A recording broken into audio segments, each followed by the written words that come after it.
In this video guide, I'm going to talk about the Master Assessment Mentor Team page. And it's actually very similar to the Master Assessment self-evaluation, but obviously for this particular page, it is for the mentor team and their final evaluation of the student. And just as before in the other tabs, you'll see there's a place where you can look at a video guide here, check out that link. There's the character outcome with a link directly to the development path if you want to go there, a link to the student name, and the link to their student work. Okay, so if the mentor team wants to go and look particularly at some work that the student had. And then again, the mentor team listed here, as well as a link for to go directly into PathRight to view the student's work for the different learning experiences. So you can see here that we have a rubric that as a mentor team you're going to want to look over carefully and understand in order for you to rate your student in regards to content, character, and craft. And you can see there's 4 different ratings: not competent, developing competency, competent, and advanced competency. Okay. Now a couple things important to note. First of all, as you've worked with your student, you're meeting with them, you're seeing their work, and it looks like they have not achieved competency, you should stop right there and contact the student and say, hey, I know you think you're ready for master evaluation, but as a mentor, I think you're still lacking in these areas, and so we need to work on this a bit more, because at this point we can't recommend anything greater than a 1. So because to actually earn credit for this character outcome, a student must have a total score of at least 8, and out of that 8 there can be no number 1s. For instance, you can't have 2 4s, for instance, for content and craft, but then in character have a 1. That would give you 9, so it would give you a total greater than 8, but part of the Kairos requirements is there's no number 1s. So that's important to know. And even if the student is developing competency, you might want to take a second look, because in order to score an 8, you need at least 2 3s and then maybe a 2. You could do it with a 3, a 4, a 3, and a 2 as well, but and even potentially a 4 and a 2 and 2, but that's not very likely. So just considering as you're thinking through and looking at these descriptions for of the rubric for the different levels of competency, if you don't think your student is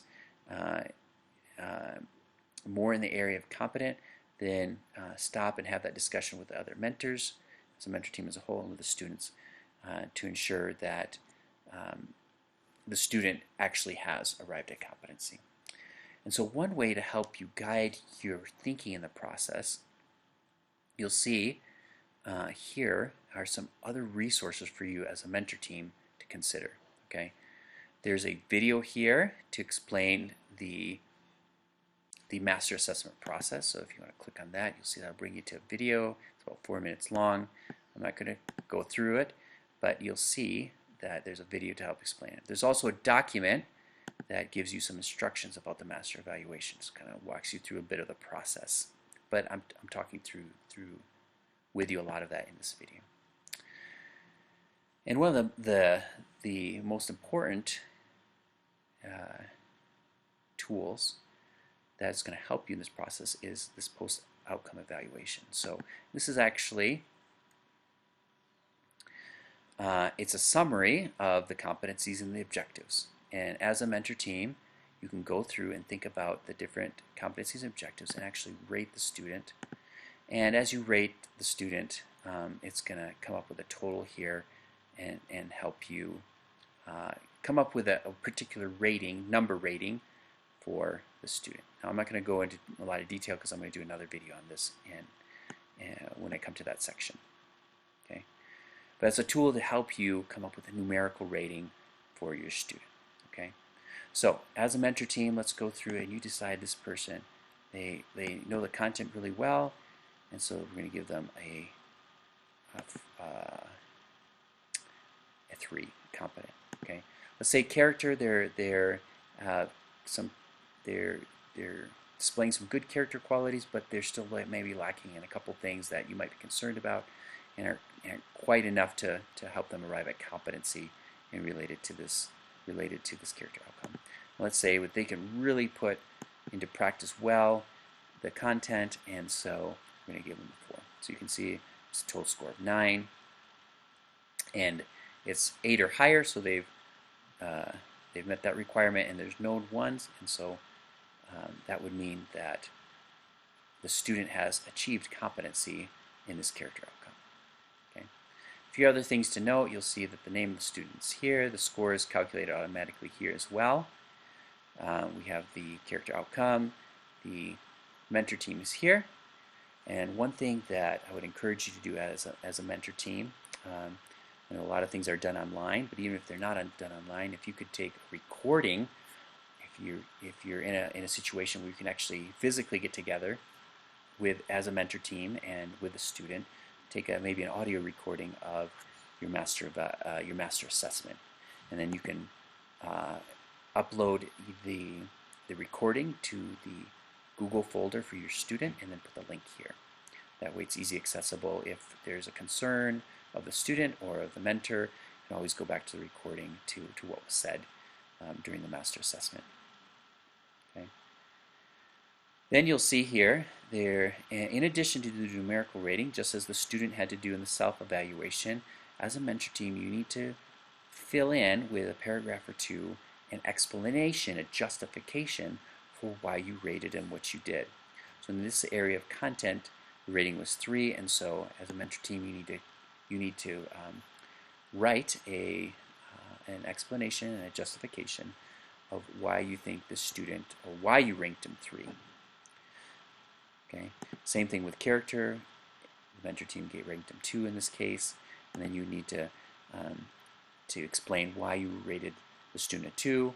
Especially if you gave him a 2, you might want to mention some areas of growth that you still feel like this student needs to grow in relation to this area. Okay. And then finally with craft, once again, you'll do the same. You ranked him before, and then you need to justify that rating with an explanation of that rating. Okay. Doesn't have to. It should be, like I said, a paragraph or two. It doesn't have to be a whole page long, because part of it, as a part of this whole journey log or character outcome portfolio, is in essence evidence too of the student's progress and growth and arriving at competency. And so this is a summary in a paragraph or two why you've given those ratings. One final thing that you'll need to note as a mentor team, specifically the academic mentor, there is a link here which says Master Assessment Score and Comments.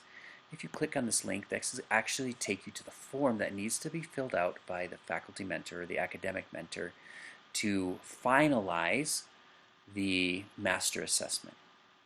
Okay, so this has to be done in order for, and this is within Kairos or within Pathwright.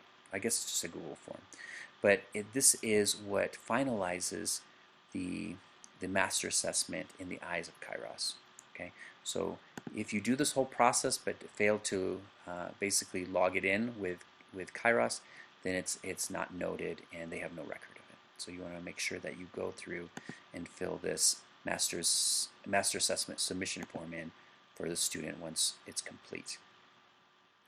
And that is an overview of the Master Assessment Mentor Team page on the Journey Log.